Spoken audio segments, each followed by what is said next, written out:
This is what we're installing today. This is what's called an electric retractable sunshade, all just with a button. And today we're installing this in here, inside of my 2022 Model Y. Now, I don't know all the reasons why sunshades are apparently the hottest type of accessory that we've sold here. I mean, it seems like every time we do a review on a sunshade, there's a lot of attention, a lot of people buy them, and we've done retractable sunshades inside the Model Y, but we've never done an electronic retractable sunshade. And so today we're gonna do the install video for it, we're gonna unbox it, and we're gonna get it in. And this looks like a pretty simple install, so let's get right into it. All right, so the company I partnered up with to do this is a company called EV-Base, and they're the ones we did the retractable sunshades with as well. And part of that deal is, if anyone's interested in getting this, you get a 20% discount with my code down below. And like most of these reviews, I am compensated for doing these videos. So it's not so much of a review as it is an install video and first impression. I'll leave it to you guys to decide if it's worth it or not. Okay, so here's really the first look at it right outside of the box. So over on the sides, you have the two rails that it's going to retract and, slide along. Up here in the very front, again, this is upside down. You have the frame, which this is going to be screwed onto the two clips over there that are going to go above the driver and passenger seat. Then here you have the back side of the buttons. And then over here on this side is where the motor is. And you can see that it has these clips right here too. So the whole idea of this is that it's going to just basically slide underneath the lining in the back, and then the same thing up there in the front what'll be screwed on. And then here you have the actual sunshade. And it's definitely got a little weight to it. And you can see what it looks like underneath.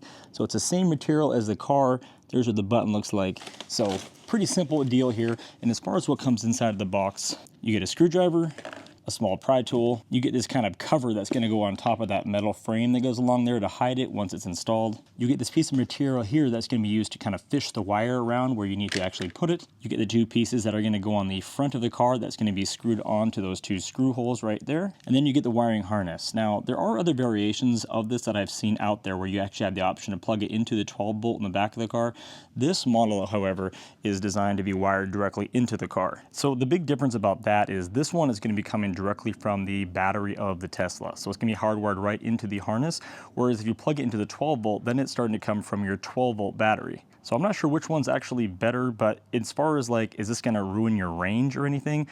It's going to be an incredibly minimal amount of charge, and it's only going to be drawing a charge when you're actually using it. So I would say it's going to have literally no effect on your range. I would personally rather have it come from the main Tesla battery, the big battery of the Tesla, than the little 12 volt, but I know there are other variations out there. So let's start talking about the install now. So what we're basically going to be doing here is we're going to be connecting it right here. There's a plug behind this, which I'll show you guys in a minute when we start the install. We're going to then take the wire, run it underneath of this weather stripping, which we're going to peel off, and we're going to tuck the wire down all along in here, and it's going to then go from here, it's going to cross underneath this, okay, it's going to come right there, and this is what you got that kind of guiding wire with. You can actually pull this down and pop this whole thing right off if you want, but we're going to try and do the least possible way of damaging things and run the, kind of fish the wire through. It's going to come across to the other side over here, and once it's coming out of there, then we can install the rest of the piece by just sliding it up, locking in place, attaching the wire, and it should be done. So that's what it's supposed to do in theory. I have the car kind of prepped for it, got the seats out of the way. Let's give it a shot. All right, so first we're going to get access to the harness in here and the little clip that's in here. So I'm going to pull this weather stripping back. We're just going to kind of remove it off of here. And you will see there is some glue in here. Try not to touch it. It's not very pleasant when it gets on your hands. And I'm going to separate this out right here where I can reach in then and pull out this plug. So be careful when you go in there because there's actually two different plugs in there. This one is not the one to the light. Right above it, about right here, is your plug that goes to the light. It looks way different than this.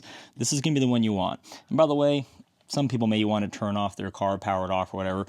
I'm not worrying about it right here for this one. It's going to be pretty uninvasive on the car system. Now, you guys, this is how uncomplicated this is, okay? So you have a male and female on the wiring harness. That's it. There's just one little piece here. You have the end unit that is very clearly not the one that connects to this. You can see they look nothing alike, not even the same color. These are the same color, look just alike. All you're going to do is unclip, plug the male into the female on that end, and plug this one back in there. This recompletes the circuit we just took apart, and now we have this additional wire in. Okay, now all we have to do is just run this up to the top. And one thing that I'm seeing right off the bat is that this is actually quite short, so there's no way this is going to go all the way through to the other side. So what we're going to need to actually do is run the wire that is attached to the motor itself this way, pop it out there from this side, and then tuck it in on this side. So we actually got to do this a little bit backwards. So to make it clear what the plan is right now, I'm actually going to install the whole unit inside the car right now. I'm going to get it mostly done and just drop down just a little bit and kind of propped up so I can actually get the wire all the way through to the back and can make the full connection. Okay, so I'm not sure how this is all going to come together, but we're going to give it a shot. So these are the pieces that go in the very front where it mounts to. I'm just going to sort of put them randomly up here for now. They only go in so far. Do the same thing on this side. Just kind of put 2 right in the vicinity. And then on this side, I'm going to pull this down here. And I'm going to start pushing this through and see if I can get it to the other side from this side first. So I'm gonna just sort of trial and error it here. Use my fingers to kind of guide it through. I think I have it on that side. Let me peek on this side and see. Take the flashlight in here. See if I can spot it. Aha, I see it. And so there I have it. So here's the other piece and here's this piece. Now we know all we have to do is to tape it to one of the sides and we can pull the other wire right through. We'll do that in a minute. All right, if you're following along, here's what we have so far. We've connected the new wire to the wiring harness of the car, just using a little relay here. We have now the wire ready to go to power it up. And the second thing that we've done is we've come in here and we have put the wire through this portion right here. I fed it from that direction this way, and that enabled us to be ready to get the wire through that. And that's probably the most complicated part of this whole setup, is just getting that through there. So next step we're gonna do is I'm gonna take the whole unit, I'm gonna push it into the car like this and get it ready to go, get it mostly propped up and ready, tie it up there somehow so that I can work with the wire, get it through the back to this part here, make that connection, and all we have to do is just finish the installation. So let's get it. So now, like with all of these things, it's easier to do if you have 2 people, but we're gonna attempt it with 1, just so we can say we did it. All right, gonna kind of work this in. There's plenty of space to get it sort of back towards the trunk here. But of course, we need to go pretty far. So I'm gonna push this up here, and you can see I have the wire right here, but it's just not gonna work down low. We gotta get this thing up. So my thought is I can rest it up on the top of these headrests here, and then sort of find a way to mount it up top. And again, I would guess this thing weighs probably somewhere around 15 pounds total, so it's not super light, but it is, you know, somewhat maneuverable. Let's see if I can get underneath of it here. Man, I do so many installs upside down in these cars. So I kind of got that resting right there. I just need it, doesn't have to be super high, just high enough. I do believe I'm way overcomplicating this. All I really need to do is put some kind of a stool or something right here just to hold it up 2 feet and I'd be fine. I make everything so much harder than it has to be. All right, so now we got something to hold the back end up. If I can just kind of get it right here, I'm gonna prop it up on this. It's gonna give me plenty of space to work. Now how to grab it. I gotta go back down again. Oh man. Yeah, just like that. So just resting it on the headrest here, something like this on the back. Now all I gotta do is take this and tape this wire to it, and then come back up here, pull it through, make the connection from the back, and we should be good to go. Okay, so here we got it. So I've got the piece here, and you want to leave a lot of this plastic little guide thingy here so you have lots of room to tape it. And remember, with this kind of thing, tape is your friend. This already can be kind of frustrating kind of project. So the last thing you want to do is find yourself halfway through pulling it through and it, you know, tape breaks or something. And so the idea here is we're going to make this kind of like a wedge so it's not a flat thing here for things to get stuck on as you're pulling it through, and then just tape the rest of it. So first I'm going to work on this. None of this stuff's hard. Like, this whole install is a total DIY easy project. Give yourself an hour to get it done. It takes a little longer for me, moving cameras around, doing it for the first time, trying to learn as I go, but hopefully with this video you guys can just, you know, do it all right the first time. And by the way, right now would be a good idea before you actually tape this to actually make the connection and make sure this whole thing works for pulling it through. I forgot to do that. I usually would do that, but if you're following this video along, maybe hopefully you've watched this all the way through first before you did it, and you can test this out before you've actually pulled it through. But anyway, let's get this thing coming. So I'm gonna feed it in over here. So I'm gonna push from this back side, get this big thick part through while pulling it over here on this side. What you're hearing right there, those are all the clips that I'm pulling that are kind of popping down and off. Of course, the sun had to come out. 1 second. That's better, right? Yeah. So I have pulled some of the clips off here. The only thing you gotta be careful of if you do pull these clips off is that you get them back in their positions after the fact. So I pulled this down so it's much looser. I'm seeing the clips here. I can tell they're still attached. So I'm gonna just leave that. I'm gonna give this a good pull, and now we have the wire here. So now what I'm gonna do is I'm gonna run the other wire up along the side, make the connection, just pop this back in, and we're gonna be good to go. But I'll do that after, because I wanna pull all the slack kind of back this way so it's not all stuck under there. So I'm gonna leave this all loose for now so I can pull it as I get this up into place. Because one of the great things about how they did this one versus some of the other ones I've installed is because these tabs are built into the back, technically we should be able to slide the back up there first, get it all in place so it's held there, and then I can just work my way to the front of the car like a little frickin' worm, push the front up and screw it in this way, not this way with the screws, which I'll show you in a minute. And that should make this install go fairly quickly from here on. And I suppose now is as good a time as any to make this connection now that we're all wired in before I actually finish the install. So let's plug in right now. Okay, nothing's burning. Car didn't blow up. That's a good sign. Now I'm gonna go to the front, press the button, see if it works. Wow, that actually goes pretty quick. Oh, this is so cool. All right, Mr. Sponge, you're gonna now turn into a pillow headrest for me. You guys still see what I'm doing here? Okay, so we got the tabs here. I'm just gonna slide it straight up, try to make it not fall off the headrest in the front, if that's at all possible. I'm gonna pull the wire as I go, tucking in anything in the way, and this should just slide right on like that. But I'm just realizing there's buttons in the front and in the back. That's actually super cool, because then my kids don't have to ask me to do it. I get excited easily, guys, get used to it. All right, so that back, I believe, is on as much as it's gonna go. We'll have to push from the front to get them to really fit, but let's get up there. All right, now I suspect, because of the positioning of this, that it's gonna be easier if I come at it from the back seat. So I got the seats folded, so it's like a little bench here. See, now I have access to just kind of go right here, and I got my screws ready. Let's see if I can get this up and in place. Ooh, that's a tight fit. I think I need to get these out of the way for more space. Oh yeah, that makes it a whole lot easier. Oh yeah, no problem. Now I just gotta slide those over. Can you come around the passenger door to the front? So I'm gonna push this back into this back section here. I need you to support the front. So we discover that my hands are just too big to get this done, or at least having a second set of hands is required. So Amber seems to have no issue with this. If I hold it into place, she was able to make the connection and screw it in, no problem. Good job, honey. Thank you.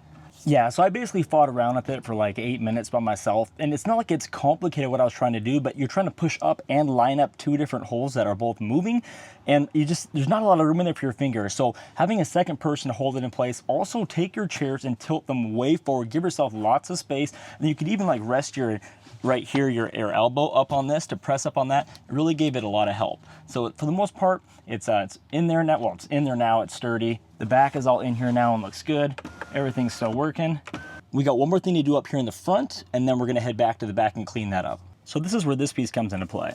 You can see that the part of the frame is visible up there as well as the clamps, and it kind of looks unfinished. So this piece has got 3M tape on the back. We're just gonna basically unstick it and put it up there like that. Take a little peek at the fitment here. I'm not very good with stickers. This may not turn out too well. As long as I can get the start of this about right. All right, well, it actually turned out pretty good. Took about 3 tries, but got that done. Time for the back. All right, so I'm gonna start from up here, and I do have a couple clips to pop in, so we'll do that in a minute, but I'm just gonna kind of fold this, stuff everything down inside, all the way around. I do need to separate more of this weather strip here. I don't wanna do more than I have to, but just enough to get this wire through. And I do have other wires in here from other installs as well, so we'll see if I can get this all fit in here. If I can get all these in, you guys can definitely get in. Tuck that right down in there. Yeah, there we go. Got all the nice snap sounds that I want from up there. Tucking that deep down inside of there. Lots of room in there, guys, for this. And this is just a giant hole over here. Lots of room in there as well. Then while that's in place, take your weather stripping, push it back down.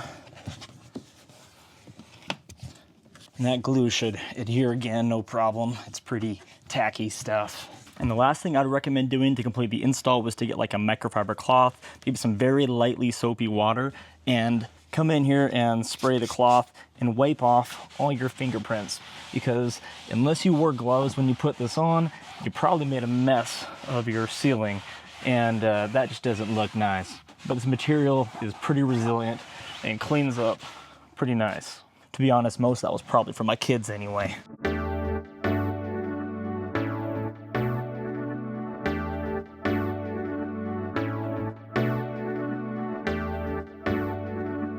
Right, so now that it's installed, what do I think of it? I freaking love it. It could just be one of the coolest things I've ever installed. However, you do hear it.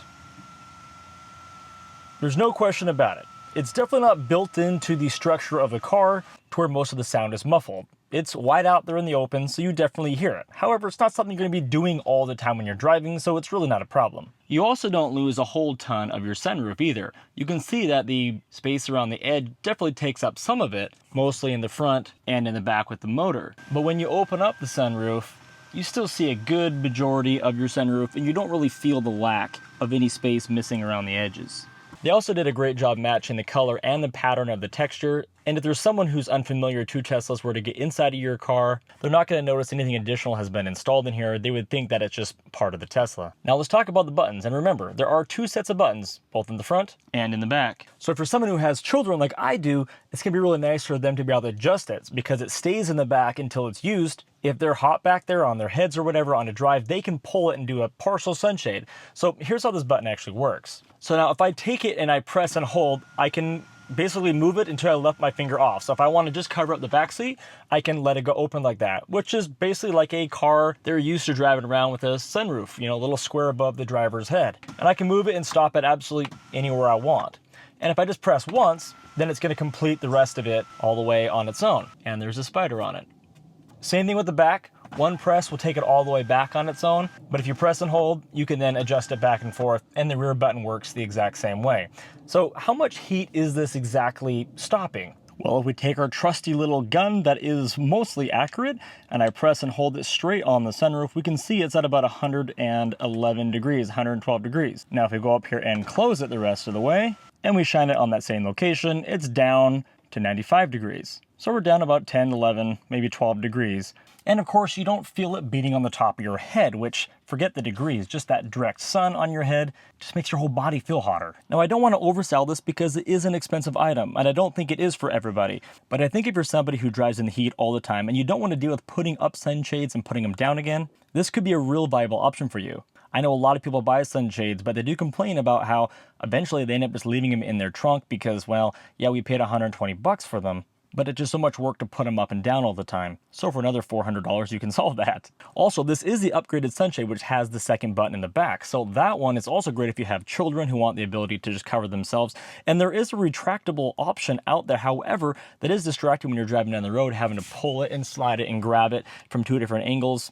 And there's a lot more area there for them to be damaged because there's two different ones coming together in the middle. So this is just a very premium upgrade from that. So basically you have three options when it comes to these sunshades. You have the ones that basically spring out in the package you keep inside your trunk until you need it. You have the retractable version of this, which I'll link down below, which works really well as well. I've loved them. We've had them in our car for a couple years. Then you have this premium upgrade that looks amazing and works just amazing from today's test anyway. That's at the top of that list. So in conclusion, is it an easy install? I would say it's an average install. Getting it through that space in the back there is a little bit tricky, having to feed it through like that, having to pop out those clips, as well as getting it installed up in the front with my wife having to come and help me.